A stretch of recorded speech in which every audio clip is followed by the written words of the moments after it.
Okay, so we finally finished the design of the new well system, and we decided to go with the holding storage tank like we discussed in a previous video. In fact, we've ordered a 2,500 gallon storage tank, and it's on its way to be delivered this afternoon. So we like the idea of having that storage tank in the event something goes wrong with the draw rate in the well. For example, if that draw rate dropped from 12 gallons a minute down to 1 gallon a minute, we would still have the ability to fill this tank up and then draw from this tank to feed the house, the gardens, and wherever else we want to send water. So tank's on its way. As I mentioned, I'm going to pull the existing pump out of the well. It's been there for 30 years and replace that pump. I'm going to do that myself, and we'll show that in a future video. I've got a new pump on the way.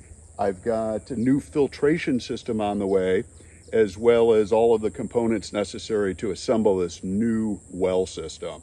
So that will all be featured in an upcoming video, so stay tuned.